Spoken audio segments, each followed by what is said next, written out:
Welcome back to the channel, folks. I am the challenged one. Can you believe it has been 6 years since I started my experiment where I took a loan out on my house for $200,000. I put that money into the stock market with the whole intent that the dividends and the interest that come off of it would pay for that loan.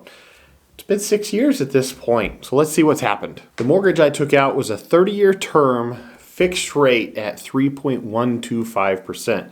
So I took $200,000 out of my house to invest in the market. And the whole goal with this is to hopefully at the end of that 30 years have at least that $200,000 pot left over so that, it's a chunk of money and I put some money that was locked away in my house to work.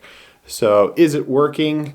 Well, it has been so far for the last 6 years. Let me show you what I've got so far. I have a mixture of just regular common stock, preferred stock, as well as baby bonds throughout my portfolio, and I have quite a few of them. And they do change over time. When I was updating this list, there was quite a few that fell off. They were either preferred or baby bonds that met their call date. The company called them and then paid out the par value. Or in some cases, they were some that hit the par value before their call date, or at least a little bit before the call date, and I went ahead and just sold them. Or in some cases, like LYB, the stock got so high that I felt like it was time to sell it. So most of the things that I sold, I did sell at a profit. I can't say that I didn't trim anything that lost money, because that does happen sometimes. But for the most part, it was up. So as we analyze this, let's look at all the numbers. The mortgage was $200,000. I didn't get the $200,000. I actually got $197,460 and some change.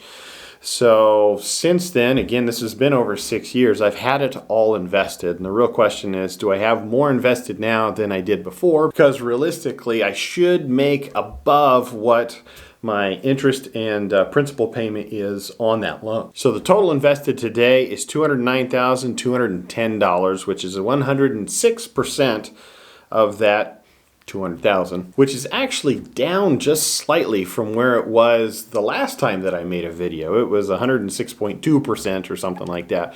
And the main reason for that is right now I'm sitting on about $3,000 worth of cash that I just haven't invested yet. The market's getting a little bit high right now, so things aren't quite on sale, and I just kind of want to wait or see what opportunity comes along. The annual dividend at this point is $17,628.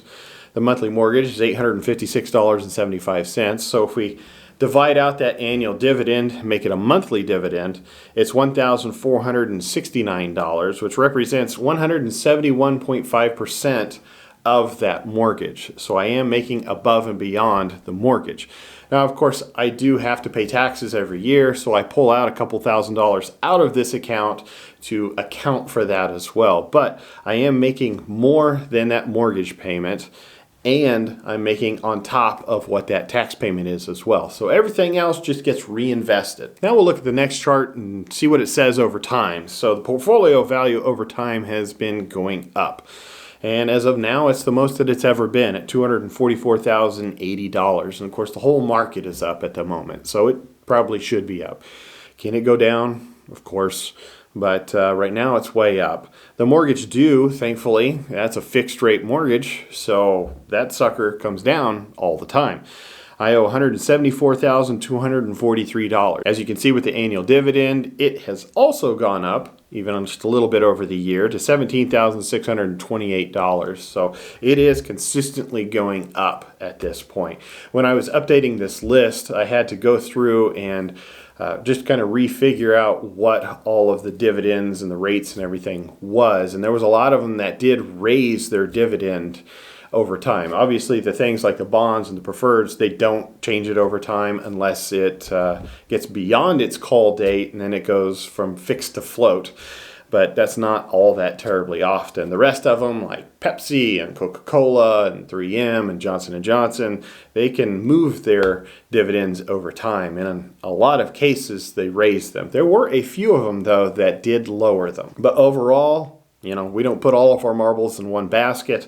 We have a lot of different securities here. It all averaged out up over this time period. I may be weird in this way, but I like to make some spreadsheets, and so I have a mortgage spreadsheet that just goes and shows me everything to do with the mortgage payment, the interest, the principal, all of that kind of stuff. And I like to look at it over time.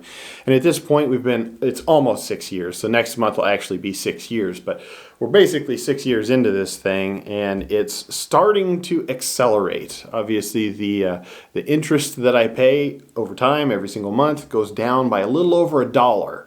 And then the principal goes up by $1. And I was looking at it, and it'll be about 2 years from now, so sometime in 2028, about this time in 2028, where the two will meet. And then at that point, I will be making more principal payment than I will be interest payment.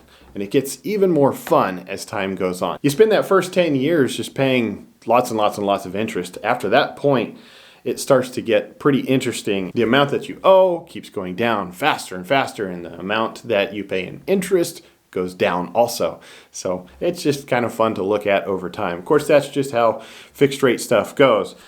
With that said, the flip side of it is that I'm making more money than I need for this mortgage payment and the taxes associated with it. So it's the other side of the coin where that should accelerate over time, and I hope it does. I'm going to keep trying to put it in things that earn good interest and dividends, but are also safe enough to where they're just not going to go to zero. Have I had some that have over time gone to zero? Yes. I actually had to eliminate one of them on this go around that just boop, it was just gone. And of course, those are sad times when you find that out, but you have other stuff that goes up. So it just works out as long as you have enough of them. It'll be interesting to see what comes with the market itself and how it impacts this portfolio. Wouldn't surprise me if we come into a recession at some point. Seems like we're kind of due for one, but I don't know. I'm not a fortune teller on any of this kind of stuff.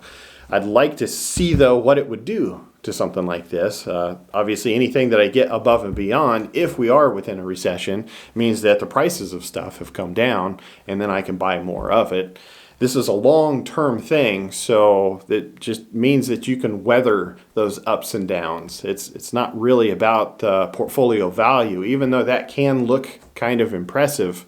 It's about the long term with this to see what you can do with it. Let me know in the comments what you guys think about this. Am I a complete idiot? You know, at this point, I still have 24 years to go on this experiment, so it's going to take a while, but I'm 6 down, or at least almost 6 down at this point, and it's going really well. While you're down there, hit the like button, subscribe as well. I'll make one of these videos probably every year to update this experiment. Stay challenged, my friends.